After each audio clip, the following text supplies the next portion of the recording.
Hello everyone, मैं हूं पूजा मेहता और यहाँ पर हम पढ़ रहे हैं क्लास 12 की अकाउंटेंसी, जिसमें मैं आपको चैप्टर 5 रिटायरमेंट ऑफ पार्टनर को एक्सप्लेन कर रही हूँ। इसका एक पार्ट बना चुकी हूँ जिसमें मैंने आपको 4 एडजस्टमेंट बताए थे कि कौन कौन से एडजस्टमेंट करने होते हैं जब कोई पार्टनर रिटायरमेंट लेता है। आज जो बचे हुए 4 एडजस्टमेंट हैं हम वो समझेंगे, तो 2 पार्ट में हमारा इसका इंट्रोडक्शन खत्म हो जाएगा। बहुत सारे एडजस्टमेंट तो ऐसे हैं जो पहले हमने जो चैप्टर्स पढ़े हैं उनमें भी किए हुए हैं, तो आपको यदि कोई भी एडजस्टमेंट ऐसा लग रहा है जो डिटेल में समझना है तो उनका डिटेल्ड वीडियो भी मैंने बनाया हुआ है जिसे आप मेरी प्लेलिस्ट में देख सकते हैं। तो चलिए बिना देरी किए स्टार्ट करते हैं। यदि वीडियोस अच्छे लग रहे हैं तो चैनल को सब्सक्राइब करना नहीं भूलना। देखो स्टूडेंट्स, हमने पढ़ा था कि जब भी कोई पार्टनर रिटायर होता है तो हमें टोटल 8 एडजस्टमेंट करने होते हैं, ठीक है ना। 1 से लेके 8 तक एडजस्टमेंट करने होते हैं। First, second, third and fourth, ये हम हमारे पार्ट 1 में पढ़ चुके हैं। अब जो बचे हुए 4 एडजस्टमेंट हैं ये नए एडजस्टमेंट हैं, इन्हें आज हम इस वीडियो में समझेंगे। तो चलिए स्टार्ट करते हैं। देखिए 5th वाला क्या है, determination of amount due to the retiring partner. देखो क्या है, हमें यहाँ पर ये मालूम करना है कि जब रिटायरमेंट ले रहा है कोई पार्टनर तो उसे कितना पेमेंट किया जाना है। तो इसके लिए क्या करती है कंपनी, जब पार्टनर जा रहा है तो कंपनी क्या करती है, डायरेक्ट उसका एडजस्टमेंट कर देती है? नहीं, हर फर्म को, हर ऑर्गेनाइजेशन को, हर कंपनी को एक अकाउंट ओपन करना पड़ता है। किसके लिए? रिटायरिंग पार्टनर के लिए। उस रिटायरिंग पार्टनर के लिए जो अकाउंट खोला जाता है उसे क्या कहा जाता है? Retiring partner loan account. मतलब हम उसको पेमेंट कर रहे हैं, ठीक है। जो पार्टनर जा रहा है हम उसको पेमेंट कर रहे हैं। हम उसको पेमेंट जो कर रहे हैं हम उसे क्या बताएंगे? हम उसको पेमेंट कर रहे हैं तो हम कंपनी में क्या शो करेंगे कि भैया हम उसको क्यों पेमेंट कर रहे हैं, क्योंकि वो जा रहा है ये तो हमें पता है, लेकिन आपको बुक्स ऑफ अकाउंट में तो कुछ तो शो करना पड़ेगा ना। तो हम क्या करेंगे, उसे रिटायरिंग पार्टनर लोन अकाउंट के नाम से शो करेंगे। अब कोई ज़रूरी नहीं है कि वो जा रहा है तो हम उसे बस पेमेंट ही करें, हो सकता है कि उसका कुछ हम पे लाइबिलिटी बन रही हो तो वो हमें पैसा देकर जाए। बहुत सी बार ऐसा होता है कि रिटायरिंग पार्टनर ने फर्म से लोन लिया होता है या पार्टनर से लोन लिया होता है, तो अब जाने से पहले वो पेमेंट दे के जाना चाहिए ना उसको। यदि हो सकता है रिजर्व का अमाउंट उसका हो तो हो सकता है वो लेकर भी जाए, तो कुछ भी हो सकता है, दे भी सकता है और ले भी सकता है। लेकिन ये सारा एडजस्टमेंट किसके नाम से होता है? ये रिटायरिंग पार्टनर लोन अकाउंट के नाम से होता है। यदि सी रिटायरमेंट ले रहा है तो सीज लोन अकाउंट के नाम से होता है। तो हमेशा ध्यान रखिए, जब भी कोई पार्टनर रिटायरमेंट लेता है तो उसके लिए एक लोन अकाउंट खोला जाता है। तो जो जनरल एंट्री पास होती है, मेन यहाँ पर है कि जो ये जनरल एंट्री पास होती है वो होती है retiring partner capital account debit, ठीक है। क्या होती है? Retiring partner capital account debit to retiring partner loan account. अब ये जो है वो कहाँ पर शो होता है? तो retiring partner loan account is shown in the liability in the balance sheet of new firm. देखो न्यू फर्म क्यों लिखा है? क्योंकि जब कोई पार्टनर रिटायरमेंट ले रहा है तो वो फर्म में सब चेंज हो रहा है, तो उसकी जो नई फर्म बन रही है उसके रिटायरमेंट के बाद, सी के रिटायरमेंट के बाद, तो उसमें एक लोन अकाउंट बनेगा, जिसे लोन अकाउंट को कहाँ शो करेंगे? लाइबिलिटी साइड बैलेंस शीट में। क्लियर हो गया? तो यही बताया गया है कि हमें यहाँ पर जो रिटायरिंग पार्टनर को पेमेंट करना है वो उसे लोन अकाउंट के नाम से पेमेंट करेंगे। तो नेक्स्ट एडजस्टमेंट है method of payment amount due to the retiring partner. अब तो हमने ये तो देख लिया कि भैया हम लोन अकाउंट खोलेंगे और लोन अकाउंट के थ्रू उसको पेमेंट करेंगे, लेकिन किस मेथड से पेमेंट करेंगे? तो बच्चों यहाँ पर हमेशा रिटायरिंग पार्टनर को जो पेमेंट किया जाता है वो हमेशा 2 तरीके से किया जाता है। पहला तो या तो जितना पैसा बन रहा है, ठीक है, सपोज हमें उसे देने का बन रहा है, हमें उसे देने का बन रहा है 1 लाख, या तो हम ऐसा करो पूरा का पूरा लमसम, पूरा का पूरा पैसा एक बार में मैं उसको दे देती हूँ। हालांकि ऐसा होता नहीं है, कभी भी रिटायरिंग पार्टनर को पूरा पैसा एक बार में दिया नहीं जाता, लेकिन फिर भी एक तरीका है कि उसे नीडेड हो या फर्म देना चाहती हो तो या तो पूरा पेमेंट एक साथ दे दें या होता है इंस्टॉलमेंट में, ठीक है। जैसे 1 लाख देना है तो अभी 20,000 दे दिया, फिर बाद में 30,000 दे दिया, फिर बाद में 50,000 दे दिया। तो ये क्या होता है? या तो इंस्टॉलमेंट में पेमेंट होता है। तो 2 तरीके से पेमेंट होता है। जब पेमेंट आप लमसम कर रहे हो तो क्या जनरल एंट्री बनेगी? यदि आप लमसम कर रहे हो तो 2 तरीके हैं, या तो आप उसको पेमेंट कर रहे हो लमसम या वो आपको पेमेंट कर रहा है लमसम, हो ये ज़रूरी नहीं है कि हमें उसको 1 लाख रुपए देना बन सकते हैं। हो सकता है कि उसने फर्म से लोन लिया था और उसे फर्म को 1 लाख रुपीज़ देने बन रहे हों, ठीक है ना। तो या तो वो पूरे एक बार में 1 लाख रुपीज़ दे के और चला जाए, रिटायरमेंट ले ले, या तो वो हो सकता है कि वो बाद में इंस्टॉलमेंट में दे। तो यदि वो एक बार में दे रहा है या हम उसे एक बार में दे रहे हैं, तो यहाँ पर क्या लिखा है, if the due amount is paid to the retiring partner, मतलब फर्म जब रिटायरिंग पार्टनर को पेड कर रही है तो retiring partner capital account debit हो जाएगा और टू कैश हो जाएगा। और यदि उसका डेबिट बैलेंस है, ठीक है, तो क्या एंट्री बनेगी, कैश या bank account debit to retiring partner capital account. मतलब दोनों ही कंडीशन में क्या होगा, पूरा अमाउंट 1 लाख रुपीज़ पे कर दिया जाएगा या उससे ले लिया जाएगा। क्लियर। अब सेकेंड कंडीशन क्या बन रही है,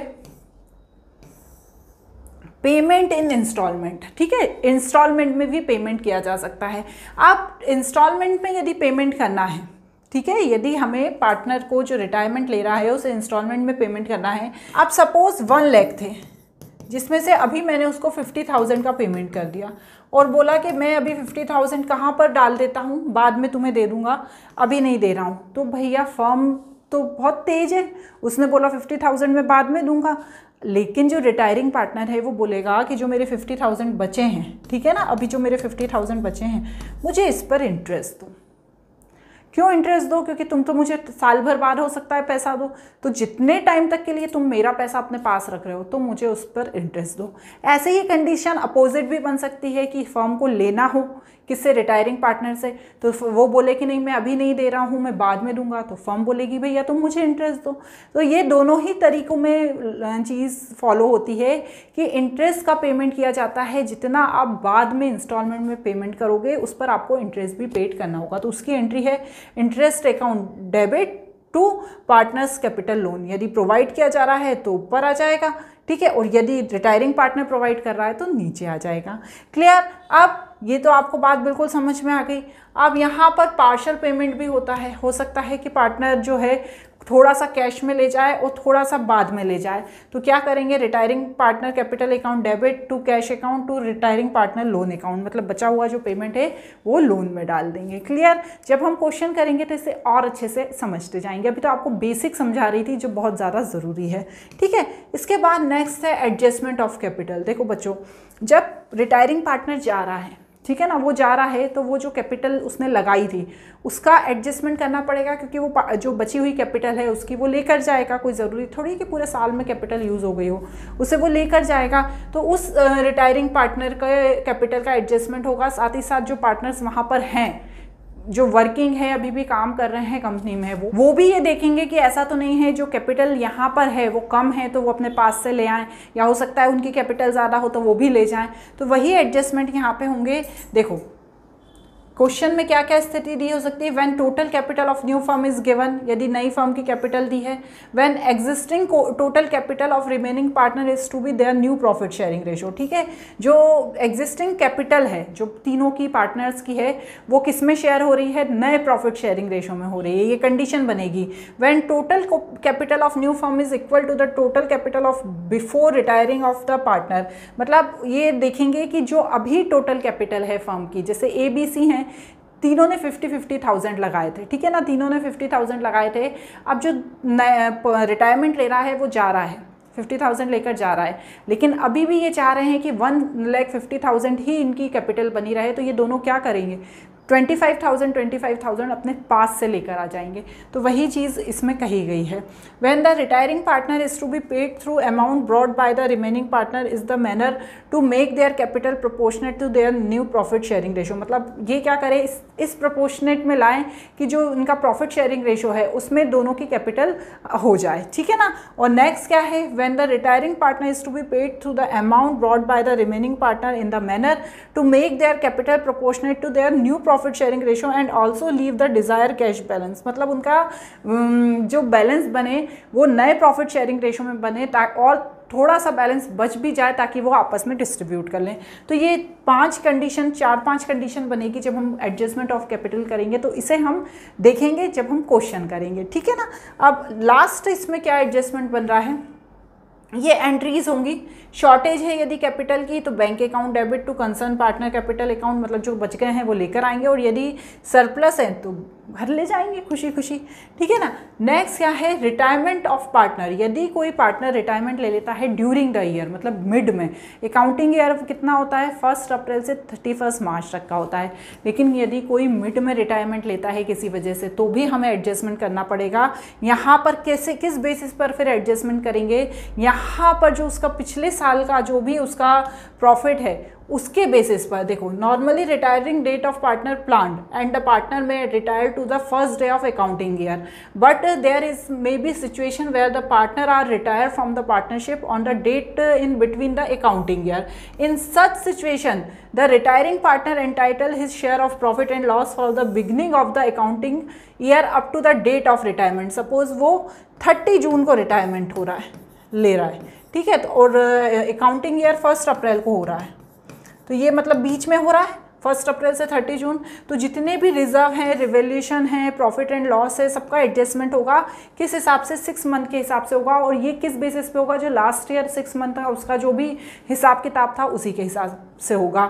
और यहाँ पर प्रॉफिट और लॉस कैसे शेयर करेंगे, estimated based on the last year profit of average past year profit, ठीक है ना। क्योंकि वो बीच में जा रहा है, पता ही नहीं है फर्म को प्रॉफिट है कि लॉस है, तो पिछले सालों का देखकर उसका एडजस्टमेंट किया जाएगा। Determine by the preparing financial statement up to date of the retirement. या तो आप क्या करो, पूरा फाइनेंशियल स्टेटमेंट तैयार करो, कब से 1 अप्रैल से लेके 30 जून तक, और उसका हिसाब किताब करो। तो दोनों ही कंडीशन से उसका डिस्ट्रीब्यूशन किया जा सकता है। वैसे मोस्टली ऐसा ही होता है कि जो पिछले सालों का है, पास्ट ईयर का, उसके बेसिस पर उनको पेमेंट किया जाता है, क्योंकि हाफ ईयर का रिटायरमेंट के लिए पूरा अकाउंटिंग प्रोसेस करना थोड़ा डिफिकल्ट होता है, इसलिए पास्ट ईयर के बेसिस पर ही देखा जाता है। तो बच्चों, आज यहाँ पर 2 पार्ट में मैंने पूरा आपको इंट्रोडक्शन समझा दिया है। TS ग्रेवाल की एडिशन 2024 की बुक से मैं आपको इसके सॉल्यूशंस कराऊंगी, तो मेरे साथ जुड़े रहिए।